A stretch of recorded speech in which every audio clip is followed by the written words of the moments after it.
ജോസഫേ, അങ്ങനെ പറയല്ലേ. ഞാൻ ചോദിച്ചത് വലിയ തുകയൊന്നുമല്ലല്ലോ. ഏറി വന്നാൽ 2 മാസം. എടോ, ഞാൻ തിരിച്ചു തരാന്നേ. ശരി, ആയിക്കോട്ടെ. ആ, പിന്നെ വിളിക്കണമെന്നൊന്നുമില്ല. പൈസയൊന്നും ഇരിപ്പില്ലാന്ന്. ചുമ്മാ പറഞ്ഞ കടം തന്നാ തിരിച്ചു കിട്ടുമോന്ന് പേടി കാണും. അച്ഛൻ ഇനി ആരോടും ചോദിക്കാൻ പോകണ്ട. ഹോസ്പിറ്റലിലുള്ള 4-5 പേരോട് ഞാൻ ചോദിച്ചാൽ കിട്ടുന്ന പൈസയേ ഉള്ളൂ. അത് വേണ്ട മോളെ. അവിടെയുള്ളവർക്കൊക്കെ നിന്നോട് വലിയ ഇഷ്ടവും സ്നേഹമൊക്കെയാ. കടം ചോദിച്ചു ചെന്നാ ആ വിലയങ്ങ് പോവും. നമുക്ക് വേറെന്തേലും വഴി നോക്കാം. വേറെന്താ വഴി? ഇനിയും പഞ്ചരത്നം തുറക്കാൻ താമസിച്ചാ വലിയ നഷ്ടമാവും. കുറെ കാലമൊക്കെ അടഞ്ഞു കിടക്കുമ്പോ ആളുകൾ നമ്മളെ മറക്കാൻ തുടങ്ങും. പൈസയുടെ കാര്യം ഓർത്ത് ആരും വിഷമിക്കണ്ട. ആ പ്രശ്നം പരിഹരിച്ചിട്ടുണ്ട്.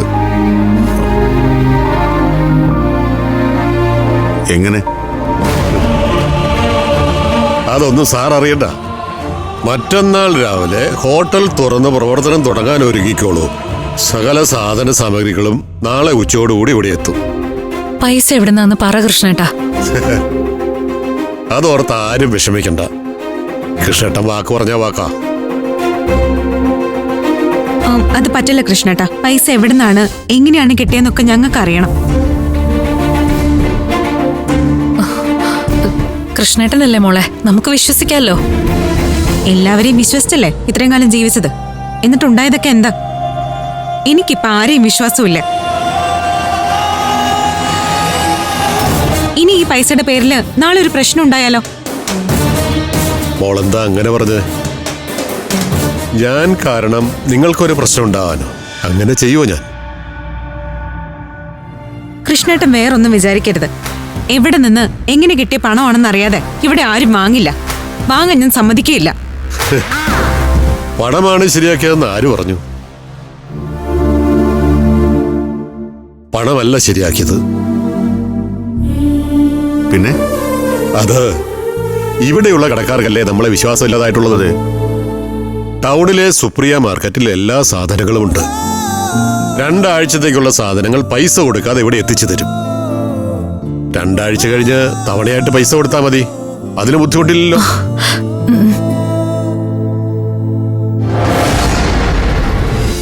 വേറൊന്നും കൊണ്ടല്ല. ഞാൻ അവിടെ 2 കൊല്ലം പണിക്ക് നിന്നതാ. ഇപ്പോഴും ചെല്ലാൻ പറഞ്ഞു വിളിക്കും. ശേഖരൻ മുതലാളിക്ക് എന്നെ വലിയ കാര്യ. മോളെ, പറഞ്ഞാ മതി എന്തൊക്കെയാ വേണ്ടതെന്ന്.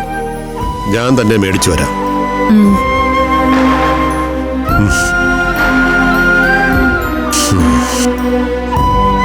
അനഘമോളെ,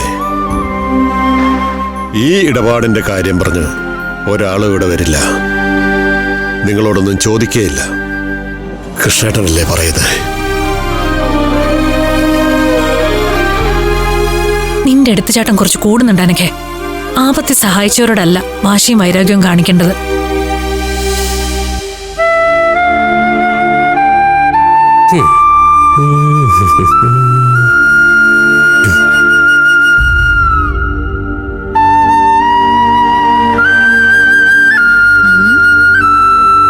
ഏട്ടനെന്താ ആലോചിക്കുന്ന?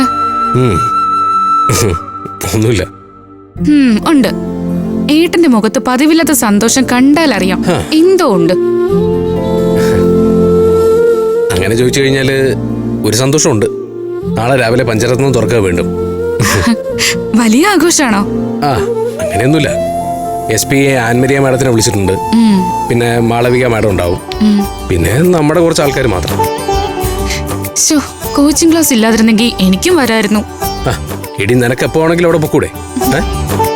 ഒരു ആഘോഷം നടക്കുമ്പോ പോകുന്ന പോലെയാണോ മറ്റു സമയത്ത് പോകുന്നത്? ആ, സാരമില്ല. വലിയ താമസമില്ലാതെ ഒരു ആഘോഷം നടക്കുമല്ലോ. അപ്പോ ഞാനായിരിക്കും സ്റ്റാർ. അതേതാഘോഷം? അയ്യടാ, ഒന്നും അറിഞ്ഞൂടാത്ത പോലെ. എത്രയും വേഗം ഒരു തീയതി നിശ്ചയിച്ച് കല്യാണം നടത്താൻ നോക്ക്. ഇല്ലെങ്കിൽ വയസ്സായി പോവും. നീ എന്റെ പണിയോ കൂടി. അപ്പോ നാളത്തെ ഉദ്ഘാടന ചടങ്ങിന് എന്റെ എല്ലാവിധ ആശംസകളും നേരുന്നു. എന്റെ ആശംസകൾ എല്ലാവരെയും, പ്രത്യേകിച്ച് അമൃതേച്ചി അറിയിച്ചേക്ക്. ആലോചിക്കാം.